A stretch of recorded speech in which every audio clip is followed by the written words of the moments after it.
She builds a pillow wall. One sage green pillow laid down the center of a king-size bed like a line in the sand, and she looks at it with the expression of a woman who has just solved a very important engineering problem. She is sharing a bed with her best friend, her queer, tattooed, effortlessly devastating best friend, for 7 nights during a lake house wedding. And the pillow wall is going to keep everything exactly where it belongs. The pillow wall does not survive the first night.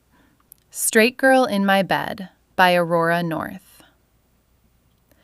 FF Sapphic by Awakening. One bed. The kind of slow-burning tension where you can hear the denial cracking in real time. High heat. And we're not close to it yet. Chapter 1. The room situation. I have a binder. I know how that sounds. I know exactly how that sounds, because Sasha has been making fun of me for it since I pulled it out at the engagement judgment party and started tabbing sections with color-coded sticky notes. But here's the thing about binders. They work. They hold information in a logical order. They don't crash or run out of battery or accidentally delete your entire seating chart because you sneezed on your phone screen, Sasha. So yes, I have a binder. It's coral, not pink, coral.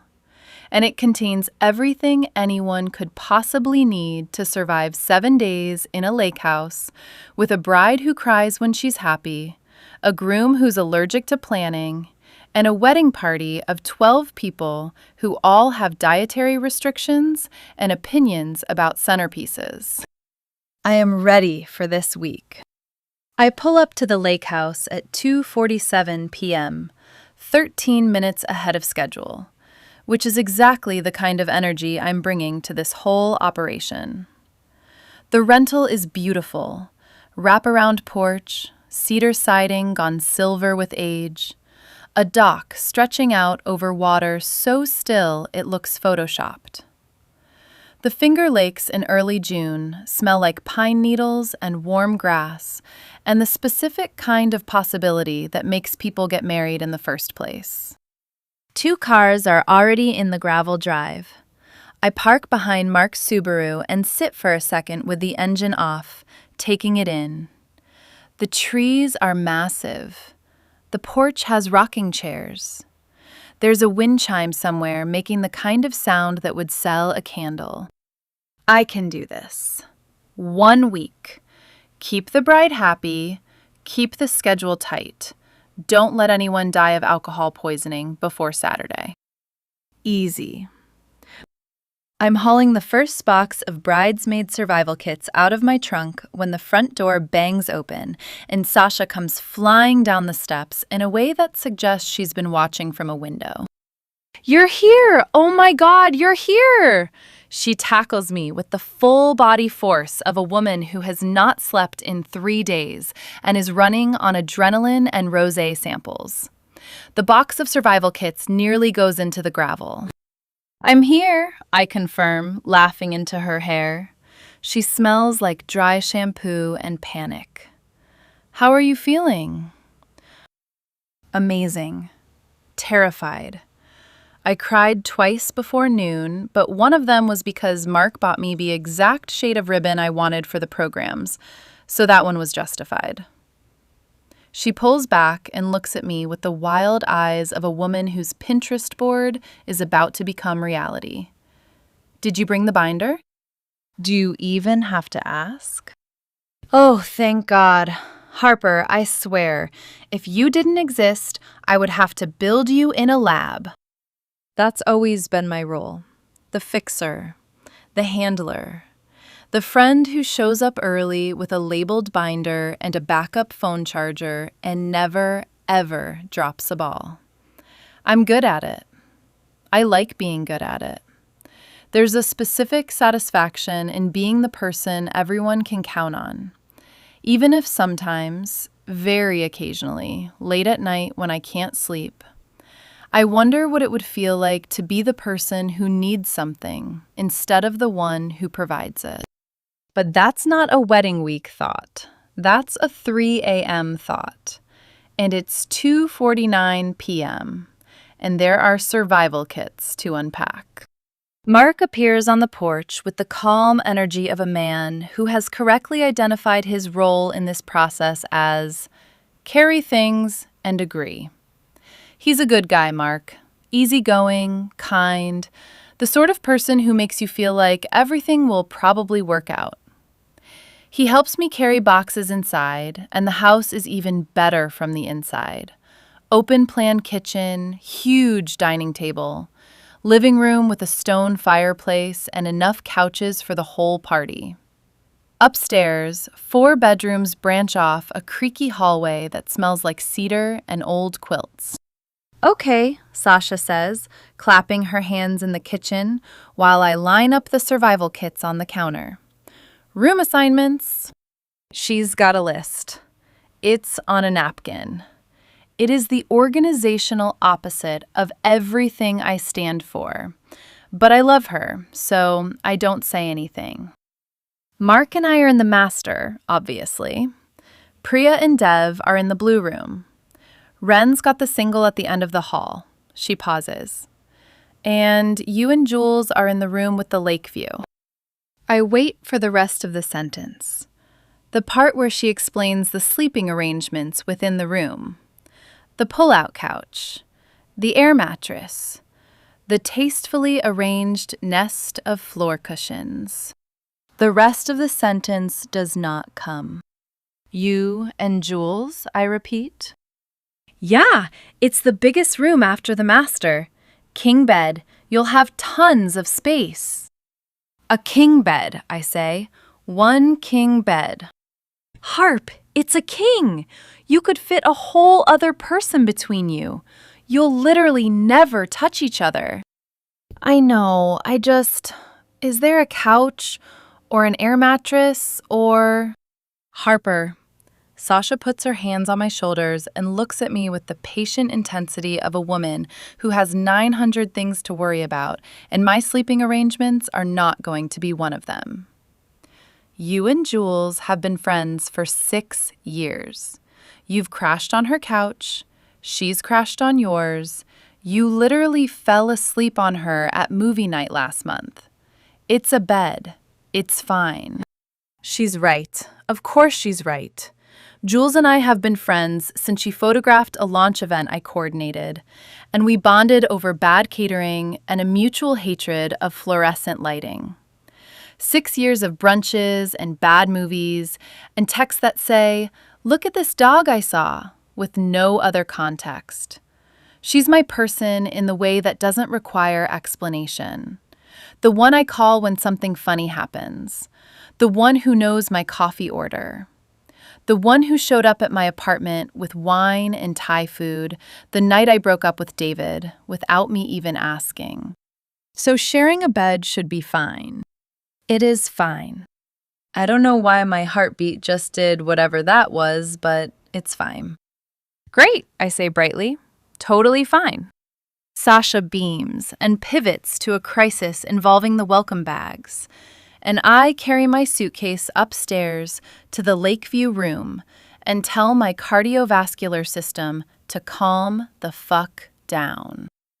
The room is gorgeous. Sloped ceilings, wide plank floors, a window that frames the lake like a painting. There's a dresser, a nightstand on each side, a reading lamp, and the bed. The bed. It is, admittedly, a king. It's made up with a white duvet and approximately 47 pillows in varying shades of cream and sage. It looks like a Pottery Barn ad. It looks like a place where adults have tasteful, well-lit sex while a candle flickers on the nightstand. I'm going to share it with Jules. For 7 nights. This is not a problem. I unpack with the efficiency of someone who is definitely not overthinking anything, and arrange my toiletries in the bathroom with a precision that says I am a woman who has her life completely under control. Then I sit on the edge of the bed, my side, the right side, the side farther from the window, and I text Jules. "You're sharing a room with me. There's one bed. Sasha says it's fine." 3 dots appear immediately. LOL. Dibs on the window side. I stare at the text. 3 words and an abbreviation. No hesitation, no concern. No evidence that she finds this arrangement even slightly noteworthy. Which is correct. Because it's not noteworthy. Because we're friends. God, I need to stop being weird about this. Jules arrives at 5:38 p.m., 48 minutes behind schedule, which is aggressively on brand. I hear her car, some rattling thing that sounds like it's held together by bumper stickers and optimism, and I'm on the porch before I've made a conscious decision to move. She gets out with a camera bag over one shoulder and a duffel over the other, wearing a flannel that's sliding off one shoulder and jeans that have given up on being respectable. Her dark hair is shorter than the last time I saw her. Choppy, like she cut it herself in a gas station bathroom, which honestly, she might have. There's a red mark on her cheek from sleeping against the window. She looks like she just rolled out of someone's bed. She looks like Jules. "You're late," I say from the porch steps. She shields her eyes against the sun and grins up at me. And something behind my ribs does a thing I'm going to classify as general wedding week excitement. I drove from a shoot in Vermont. There was a goat in the road for like 20 minutes. I have photos. She drops the duffel in the gravel and opens her arms. "Come here." I go down the steps and into the hug.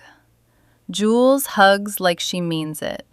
Both arms, full contact, the kind of hold where you can feel the other person breathe.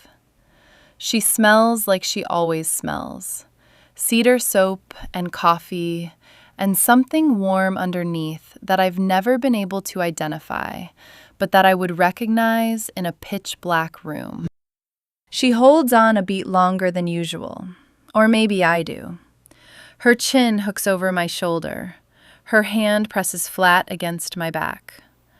I close my eyes for half a second, and my body does something complicated that I file under tired from the drive. "Hi," she says into my hair. "Hi." We pull apart, and she pushes her sunglasses up into her hair and looks at me with those dark, sleep-heavy eyes that always seem like they're seeing something other people miss. "You look stressed already." I'm not stressed. I'm prepared. Binder? Obviously. Color-coded? What am I, an animal? She laughs, and the sound is easy and warm, and I feel some tight thing in my chest unclench, the way it always does when Jules is nearby. Like I've been holding a breath I didn't know I was holding. I grab her duffel because she won't think to bring it inside for another hour if I don't, and I lead her upstairs to the room. Our room. With the bed. The one bed. Jules walks in, drops her camera bag on the dresser, and surveys the space with the casual, assessing gaze of someone who looks at rooms for a living. "Nice," she says. "Good light." She crosses to the window and looks out at the lake. Really good light. Then she looks at the bed. Her expression does something quick, a flicker I can't read, there and gone like a shadow crossing water. Then she turns to me and grins. "Dibs on the window side. I already called it." I know. I was here. I read the text. "Just establishing the record." She flops backward onto the bed, arms spread, and stares up at the sloped ceiling.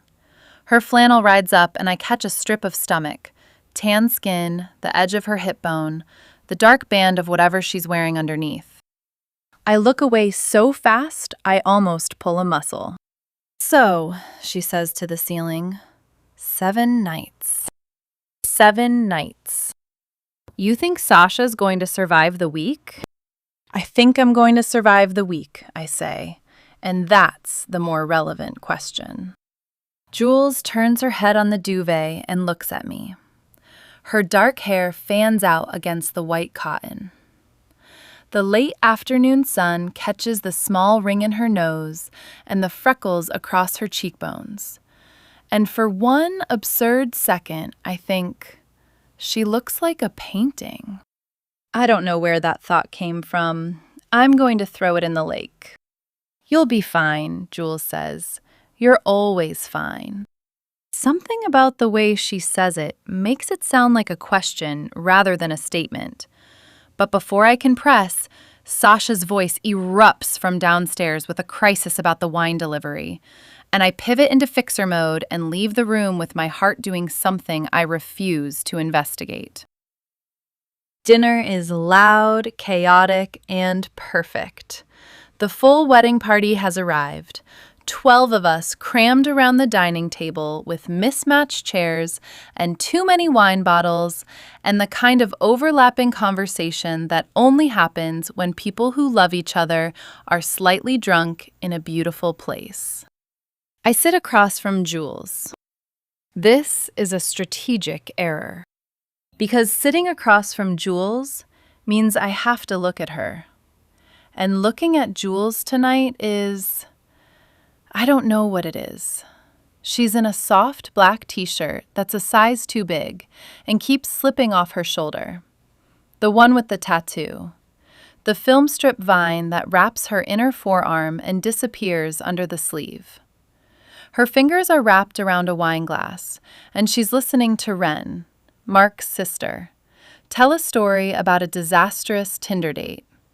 And she's doing the thing she does where she doesn't laugh out loud, but her eyes get bright and her mouth twitches, and you feel like you've won something just by making her react. I watch her hands. She has good hands. I've always thought that. Long fingers, short nails, the casual precision of someone who works with her hands for a living. She holds the wineglass by the stem, not the bowl, and her thumb traces a slow line up and down the glass while she listens. I think about those hands adjusting a camera lens, framing a shot, the small, exact movements.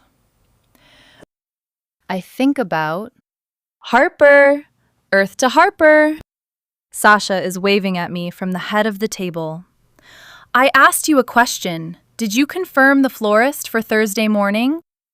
Yes, I say, snapping back. Thursday at 10. She's bringing samples for the boutonnieres. God, what would I do without you? Sasha raises her glass. To Harper, who literally keeps my life from falling apart. Everyone raises their glasses, and I smile and accept the toast.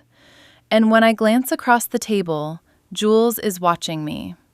Not smiling, just watching.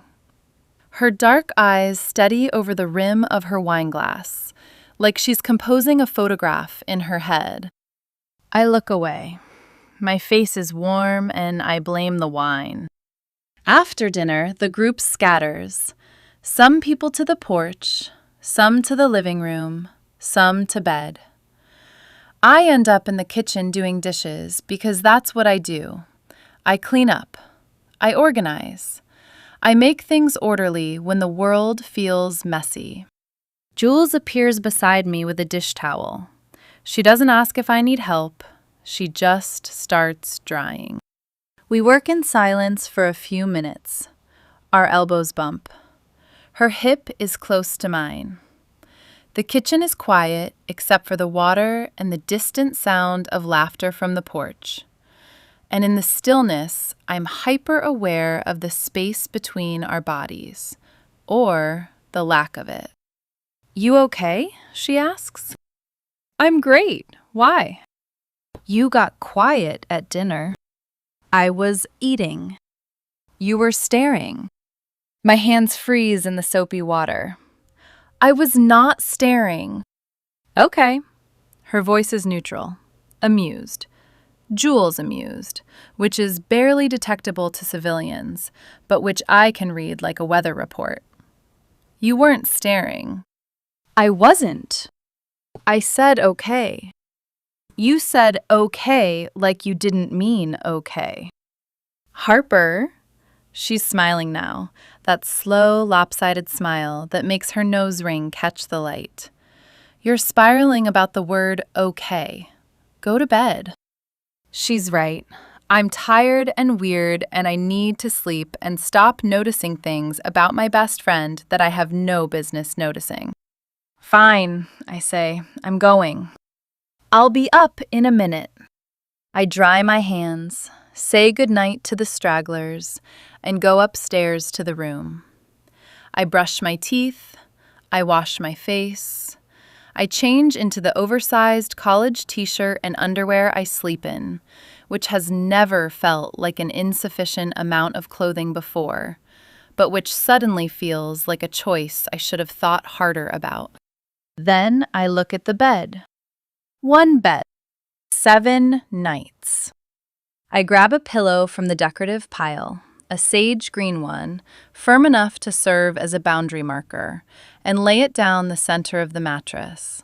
A line, a border, a DMZ between my side and hers. It looks stupid. It looks like exactly what it is, a grown woman building a pillow fort against a problem that doesn't exist. Because there is no problem. Jules is my friend. This is a bed. We are adults. I get under the covers on my side and pull them up to my chin and stare at the ceiling and wait for my heartbeat to do something normal. The bathroom door opens down the hall. Footsteps. The bedroom door. Jules comes in smelling like toothpaste and face wash, wearing a ribbed tank top and boxers, and I keep my eyes on the ceiling because I am an adult who is not going to look at her best friend's legs. I look at her legs. They're good legs. Lean, lightly muscled, a bruise on one shin from God knows what. She moves through the room with the unselfconscious ease of someone who is comfortable in her body, in a way I've never quite managed in mine. And she sees the pillow barrier and stops. She looks at it. She looks at me. One eyebrow goes up. "Strategic fortification?" she asks. "Boundary establishment." "Harper, it's a king bed. I'm not going to end up on your side." It's not about sides. It's about sleep hygiene. Sleep hygiene. Personal space. During sleep. It's a thing. Jules picks up the pillow, considers it, and puts it back. "Okay, your pillow wall stays." She slides under the covers on her side, the window side, as contractually established, and settles in. The mattress dips slightly toward the center. Physics. Just physics. "Good night, Harper." "Good night." She reaches over and clicks off the lamp, and the room goes dark, except for the moonlight coming through the window, painting a silver stripe across the duvet between us. I lie still. I breathe. I listen to the lake through the window. A faint, rhythmic lapping that should be soothing, but is mostly a reminder that the world is very quiet and Jules is very close. The pillow wall shifts, already migrating toward my side. Traitor. Jules breathes. Slow, steady, easy.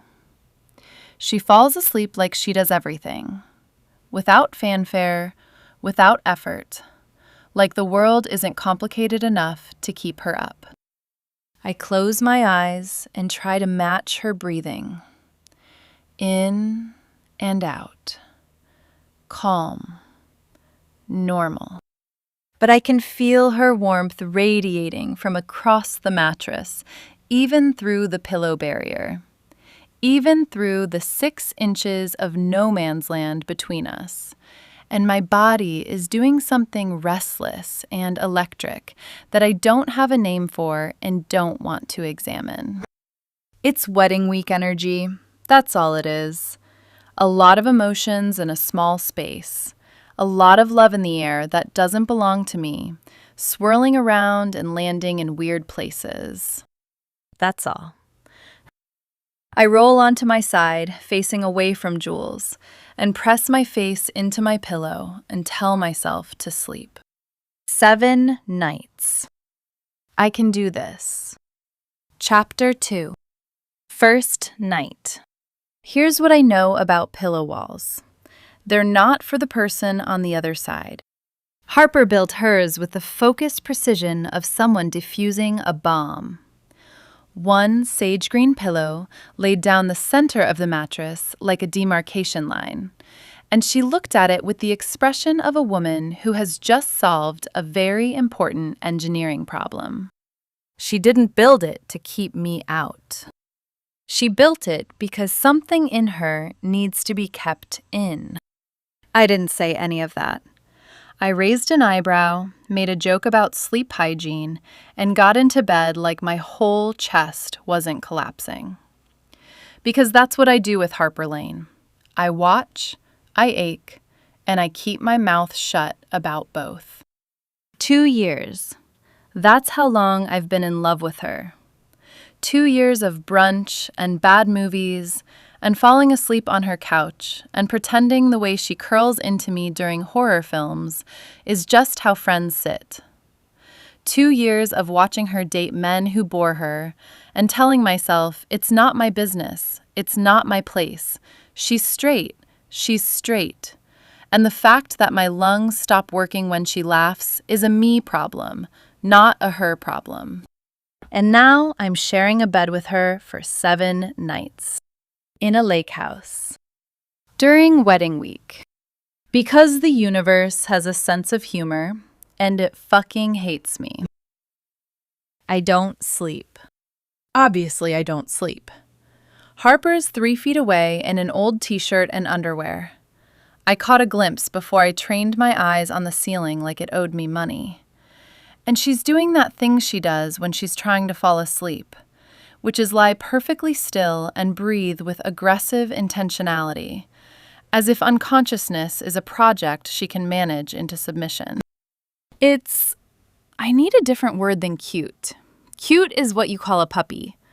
What Harper is doing right now, with her determined breathing and her rigid posture and her hand clenched around the edge of the duvet like it's the last lifeboat on the Titanic, is something more dangerous.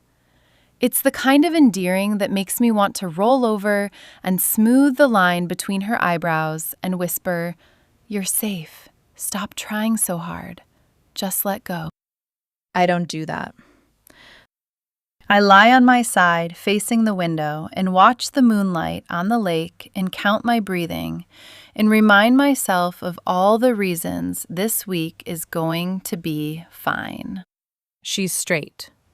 Reason 1. Reason only. The rest is just arithmetic.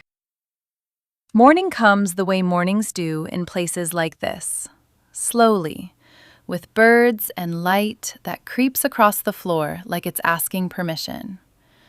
I've been awake since 5, which is when Harper rolled over in her sleep and the pillow wall surrendered its position with all the structural integrity of wet cardboard. She didn't cross the line. Not quite.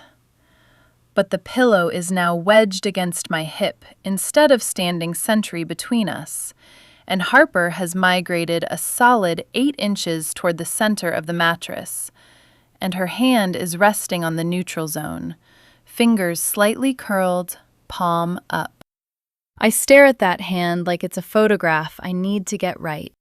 She has pretty hands. I've thought this before. At brunch, watching her gesture with a fork. In my car, watching her fiddle with the radio. And I've always filed it under acceptable observations. Friends notice each other's hands. That's normal. The fact that I once spent 45 minutes thinking about her fingers while editing a wedding gallery is less normal, but I've made my peace with being a disaster. Her hand is right there. Relaxed, open, close enough that I could reach out and trace the lines of her palm without stretching. I could slide my fingers through hers and she probably wouldn't even wake up.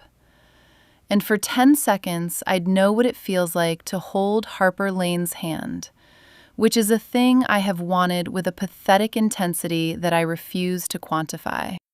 I don't touch her. I get up carefully, extract myself from the warmth of the bed like I'm disarming something fragile, and go downstairs to make coffee. The kitchen is empty. 6:15 a.m. The house is all creaking floors and sleeping bodies and the particular silence of a place that hasn't been lived in recently. I find the coffee maker, a drip machine, nothing fancy, and go through the motions. Grounds, filter, water. I know how Harper takes hers. Oat milk, 1 sugar.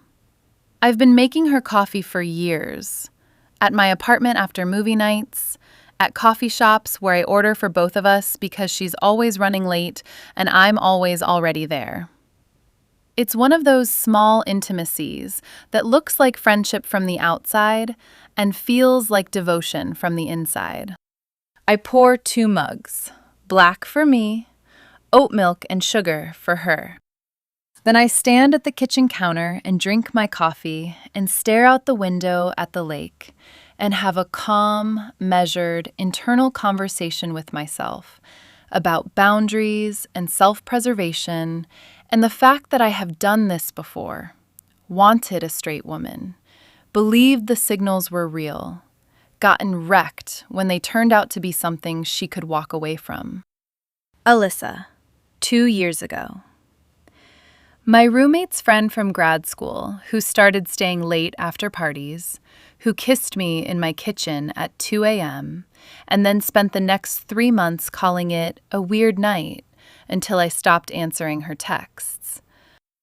Before that, Megan, senior year of college, my lab partner who held my hand under the table and wrote me a poem, and then started dating a guy named Bryce and told me she was just going through a phase. I have been the girl that straight women practice on, the safe experiment, the interesting detour before they go back to the highway. I won't be that for Harper. Not because I don't want her. Wanting Harper is so constant it's become atmospheric, like humidity, like gravity. But because if she kissed me and then classified it as a weird night, I would not recover. The others hurt. Harper would end me. So, boundaries, self-preservation. 7 nights of lying next to the woman I love and pretending my body temperature is normal. I can do that. I've been doing it for 2 years. Footsteps on the stairs. I know her walk. Slightly uneven, left foot landing harder than the right, a rhythm I could pick out of a crowd. She appears in the kitchen doorway in her sleep shirt, hair tangled, eyes barely open, looking like a woman who has been personally wronged by the concept of mourning. Coffee, she says. Not a question, a diagnosis.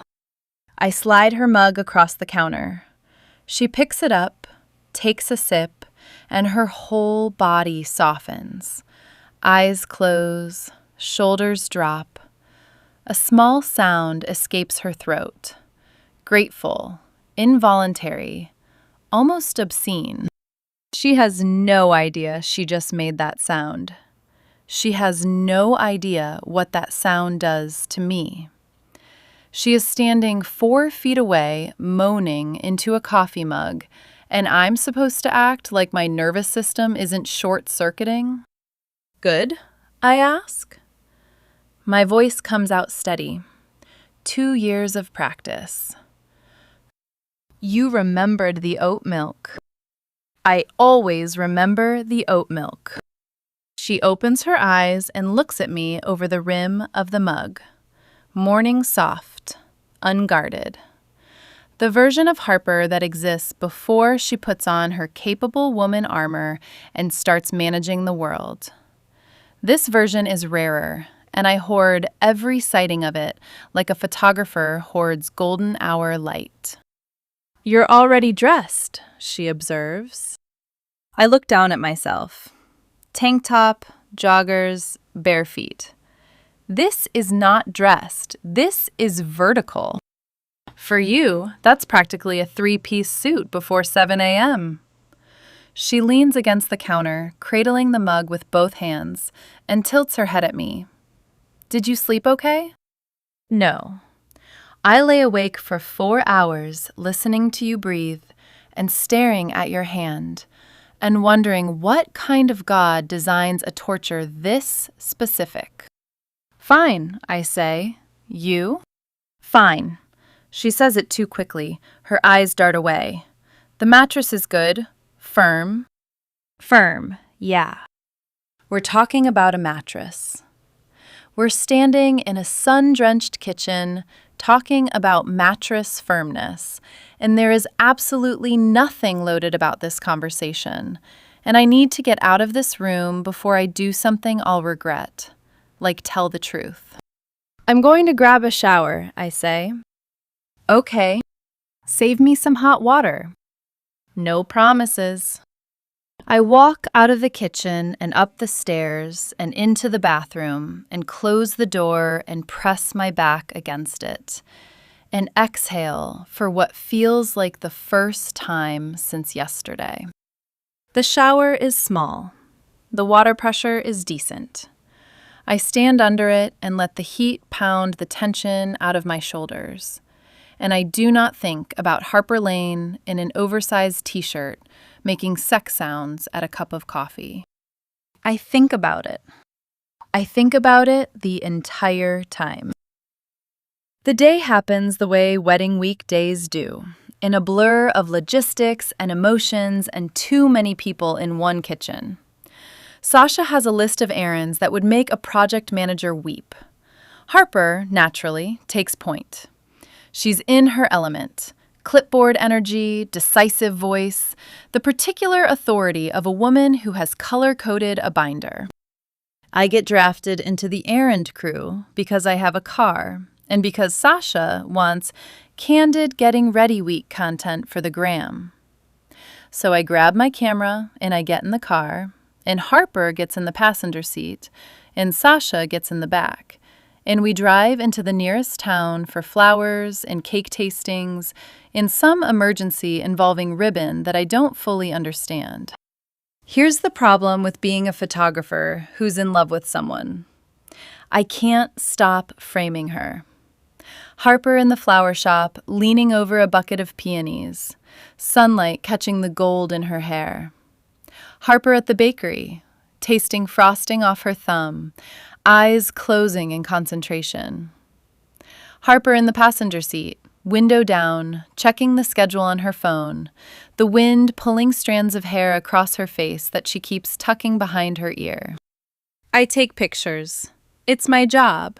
Sasha asked for candids. But more of them are of Harper than they should be, and I know it, and I can't stop. Jules, get one of me with the flower arch, Sasha calls from across the shop. I turn the camera, take the shot. Turn back to Harper, who is examining a spray of white roses with an intensity that suggests she's solving a math problem. Those are nice, I say. She looks up. Do you think they're too bridal? For the table arrangements, I mean? Sasha said she wanted something organic, but these feel very structured. They're flowers, Harper. They grew in dirt. That's about as organic as it gets. You know what I mean. I do know what she means. I always know what she means. It's one of the more inconvenient features of being in love with someone. You develop fluency in their specific brand of overthinking. Go with the ranunculus, I say, pointing. Looser, more texture, and they photograph better. She looks at the ranunculus, then at me. Since when do you know about flowers? I shoot weddings for a living. I know which flowers look good on camera and which ones look like a funeral. That's actually really helpful. Don't sound so surprised. She smiles, and the smile is warm and unguarded and directed entirely at me. And I take a mental photograph because my actual camera would be too obvious. This is the shot I'll think about at 3 a.m. Harper Lane, backlit by a flower shop window, smiling at me like I'm something good that happened to her. File it, lock it, move on. By evening, the house is full and loud and smells like garlic and wine. Dinner is a group effort. Pasta, salad, bread that someone bought still warm from the bakery. I end up next to Ren at the table, which is a relief because Ren is easy company. She's Mark's younger sister, queer, dry-humored, the kind of person who communicates primarily in raised eyebrows. So, she says, pouring me wine, you and Harper are sharing a room. We're sharing a bed, actually. One bed. It's a whole thing. Ren's eyebrow ascends to a height I didn't think physiologically possible. One bed. King size, very spacious. She built a pillow wall. A pillow wall. To establish boundaries. Right. Ren takes a sip of wine and looks across the table to where Harper is laughing at something Priya said, her head thrown back, the line of her throat exposed. Then Ren looks at me. And how are those boundaries holding up? Structurally unsound. The pillow migrated within an hour. She says it the way you'd say checkmate. That must be challenging. Sharing a bed with your... She pauses, waiting for me to fill in the blank. Friend, I say flatly. Your friend, another sip. Who you look at like she's the last frame on a roll of film. I don't... Jules, I'm queer. I have functioning eyes. You don't have to perform for me. I take a long drink of wine. Across the table, Harper glances at me and then away, a motion so quick that anyone else would miss it. I don't miss it. I never miss it. It's complicated, I say quietly. It always is. Ren's voice is gentler now. She know? No. You going to tell her? No. Even though you're sharing a bed for 7... Ren. She holds up both hands, dropping it. But for the record, the pillow wall is not the one with the structural problem. I don't ask what she means. I already know.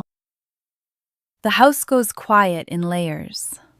First the kitchen clears, then the living room, then the hallway, doors closing one by one like a ship battening down. By 11, it's just Harper and me, and the room and the bed, and the particular agony of a nighttime routine shared with someone you want to touch. The bathroom is small. We brush our teeth side by side at a single sink, and our elbows keep bumping, and the mirror shows me both of us at once. Harper in her t-shirt and bare legs, me in my tank top and boxers, standing close enough that our reflections overlap at the edges. She's looking at my arm, specifically at the tattoo, the film strip vine that wraps from my wrist to the inside of my elbow. I got it 3 years ago, and Harper was there, holding my other hand while the needle worked, making me laugh so I wouldn't flinch. She's seen it 100 times. She's looking at it like she's seeing it for the first time. I catch her eyes in the mirror. She snaps her gaze back to her own reflection so fast it's almost comical, and a flush creeps up her neck, pink and telling and completely ignored by its owner. "Ready?" I ask, mouthful of toothpaste. "Yep." She spits, rinses, and leaves the bathroom at a speed that suggests evacuation rather than normal human locomotion. When I come out, she's already in bed, covers pulled up, eyes on the ceiling, rigid as a board. The pillow wall has been reconstructed, reinforced even. She's added a second pillow. I almost laugh. I don't, because laughing would require explaining why it's funny. And explaining why it's funny would require saying, "You don't need a wall, Harper. You need a mirror." And that's not a sentence I'm allowed to say. I get into bed. The mattress shifts under my weight, and I feel the familiar, inevitable tilt toward the center, toward her. I stay on my side. "Light?" she asks. "Go ahead." She clicks off the lamp. Darkness. The moonlight is back, a stripe of silver across the duvet, bisecting the pillow wall like a searchlight. Silence. The lake. The house settling. Her breathing, which is doing that thing again. Too even, too controlled. She's lying there concentrating on breathing, which is both the most Harper thing I've ever witnessed and the saddest, because she can't even share a bed without turning it into a performance.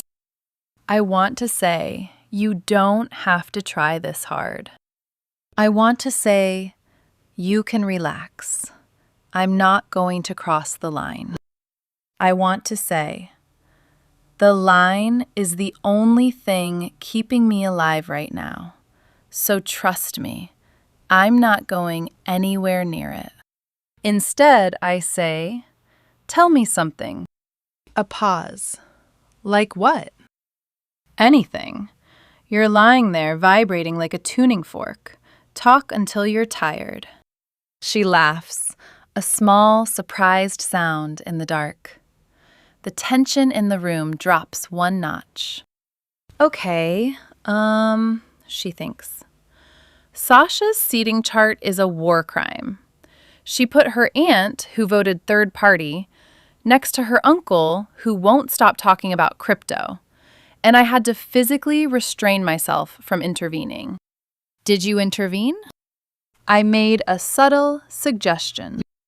You rearranged the whole table, didn't you? I rearranged the whole table. I grin in the dark. What else? The florist has a dog, a huge golden retriever named Kevin. He just sits behind the counter and judges your choices. Did Kevin approve of the ranunculus? Kevin approved of me specifically. He put his head in my lap, and I almost cried. You're going to try to steal that dog before the week is over. I'm going to try to steal that dog before Thursday. We talk. The conversation goes where late-night conversations go when you're horizontal in the dark and the world has shrunk to two voices and a strip of moonlight. It meanders, circles, finds pockets of honesty that daytime won't allow.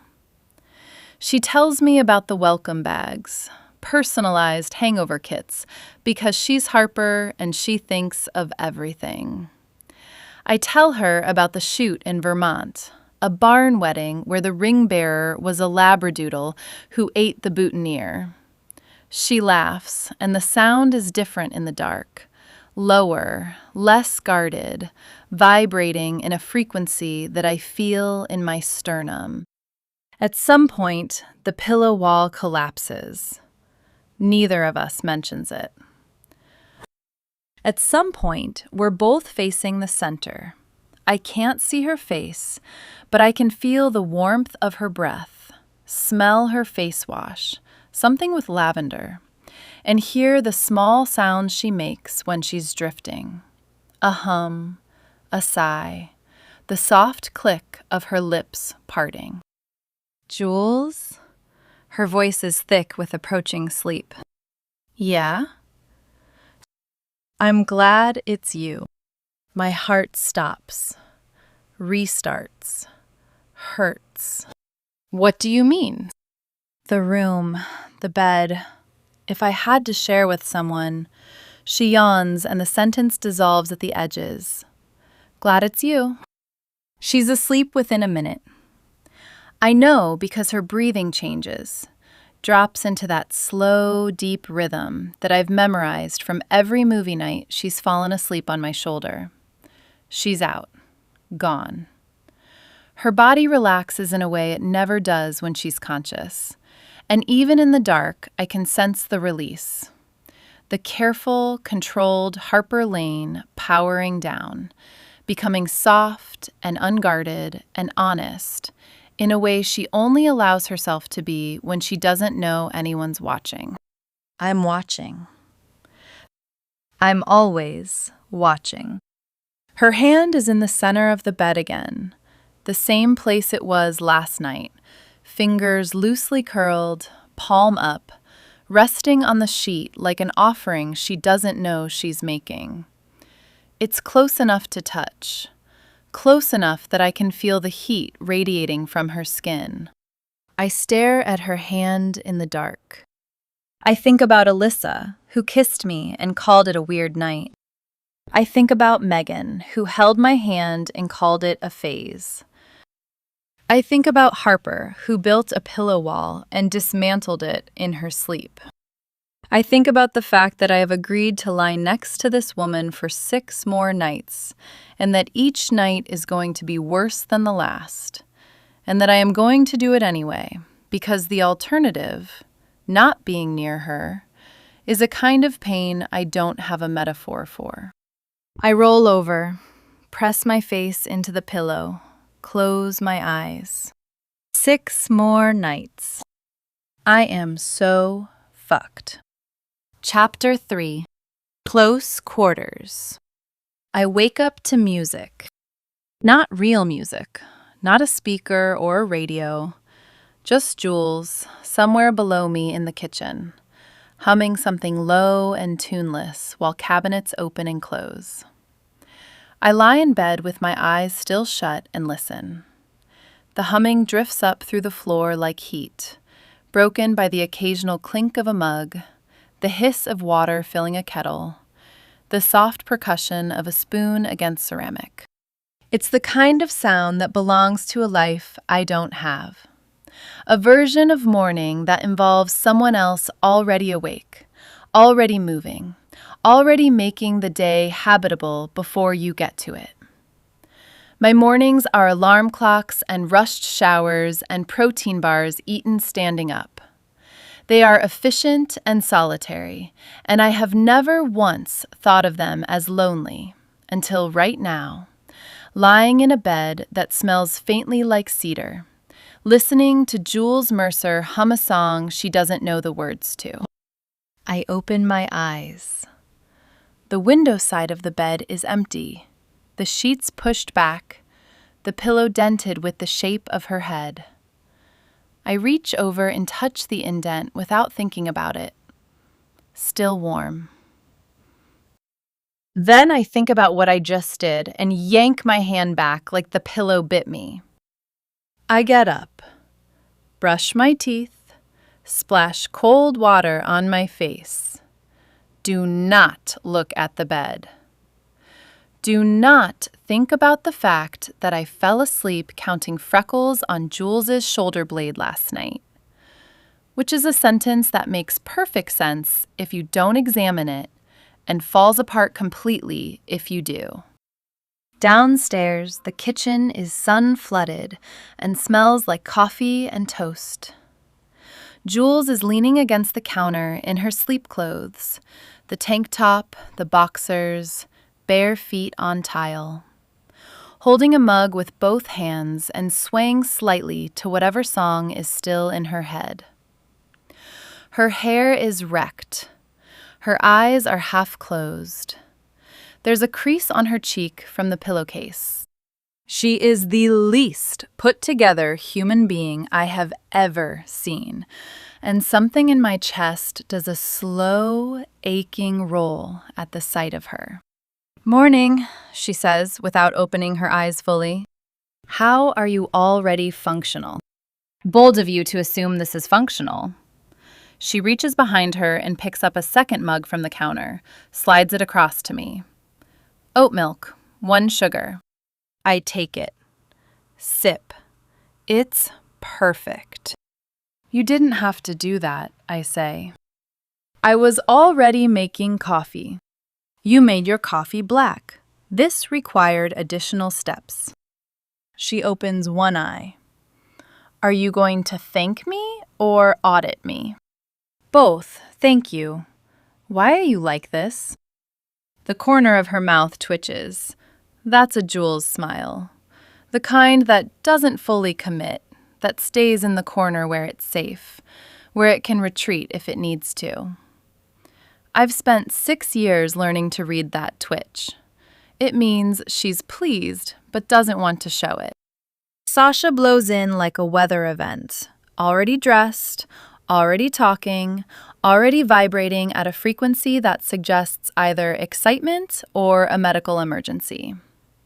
Okay, so the florist called and she can do the walkthrough this morning instead of Thursday, which means we need to go now.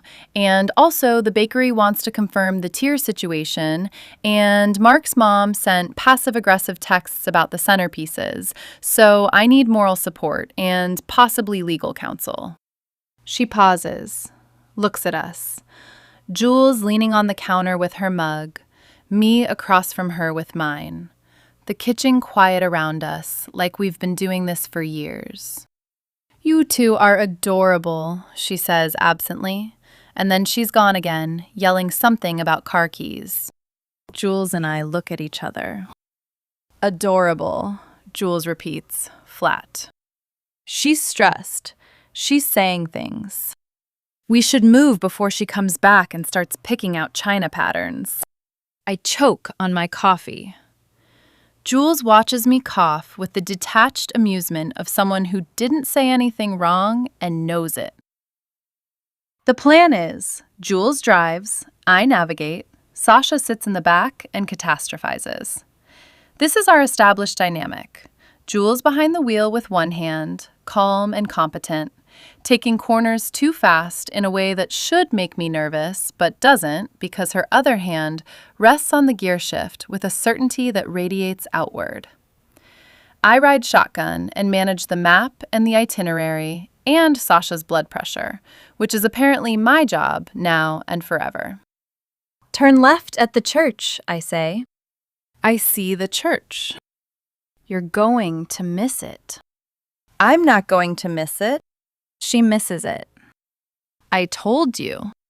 "You distracted me." "I distracted you by giving you directions?" "You pointed. Your arm was in my sightline."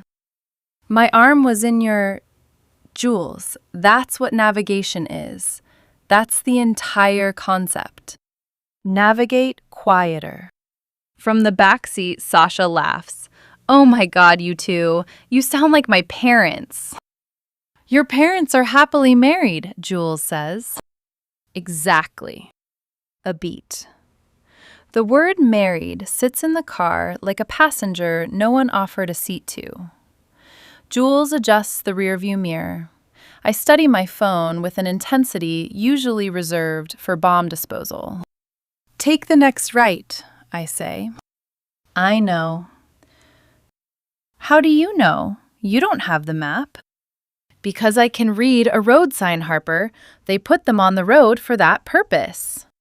Sasha is texting in the back seat and missing all of this, which is probably for the best because the bickering is doing something to my chest that I don't want witnessed. Not because it's bad, because it's so easy. because it sounds like something I could listen to for a very long time without getting tired of it. And that thought opens a door I'm not ready to walk through.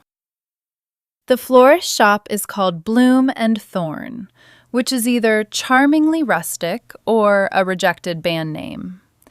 It smells like wet earth and roses and the faintly chemical sweetness of flower preservative. Kevin, the golden retriever, is stationed behind the counter like a furry receptionist, and the moment I walk in, he abandons his post and shoves his massive head into my thigh. "Hey, buddy." I crouch down and scratch behind his ears, and he leans into me with the full weight of a 70-pound dog who has decided I'm his person. His tail sweeps the floor, his eyes close. He is experiencing maximum bliss. "You've been chosen," the florist says. He doesn't do that for everyone. Jules lifts her camera and takes a shot. Harper Lane, beloved by dogs, feared by seating charts. That could go on my tombstone. Sasha pulls the florist into a conversation about garland to stem ratios, and I drift around the shop, Kevin plodding at my heels, looking at arrangements I have no expertise in but enjoy anyway. The colors are good. Deep purples, blush pinks, the aggressive green of things that are very much alive. Jules is working. She's been hired for the wedding itself, ceremony and reception. But she's also shooting prep content for Sasha's social media, which means she's got the camera up and she's moving through the shop with that particular focus she gets when she's behind the lens. I've seen it before, many times, but I've never watched it from this close, with this much idle time, and nothing to manage except Kevin's need for chin scratches. She crouches next to a bucket of peonies and adjusts the angle. Her hands on the camera are precise, deliberate. Left hand cradling the lens, right hand on the body, fingers finding the controls without looking. She rotates the focus ring with her thumb, a small, exact movement, and the shutter clicks. She stands, reviews the shot on the display, frowns, tilts her head, takes it again from a different angle, dropping one knee to the floor, and her tank top rides up and I can see the muscles in her forearm flex as she braces the camera. I watch her hands. I can't stop watching her hands.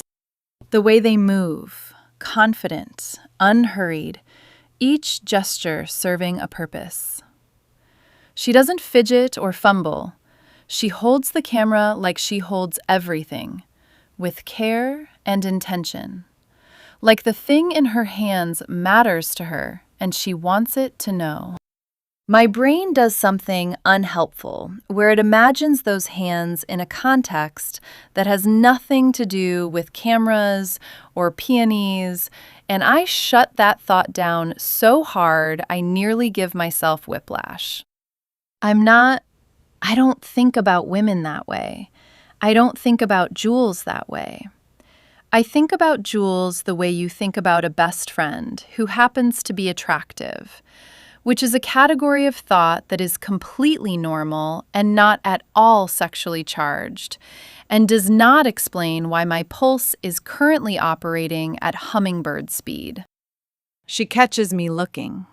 Of course she does. She's a photographer. Noticing people looking at things is literally her profession. "What?" she says.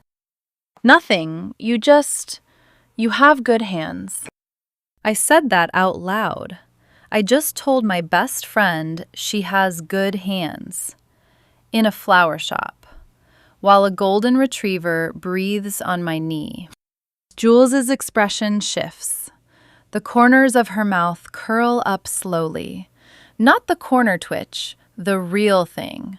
The full, slow bloom smile that I see maybe twice a year, and that always makes me feel like I've accidentally developed a photograph in a darkroom and found something I wasn't supposed to see. Thanks, she says. Her voice drops half a register, and I don't know if she did that on purpose or if I'm imagining it, but the word thanks has never sounded like that before. Like it has a second meaning. Like it's the surface word over a deeper word that she chose not to say. They're useful.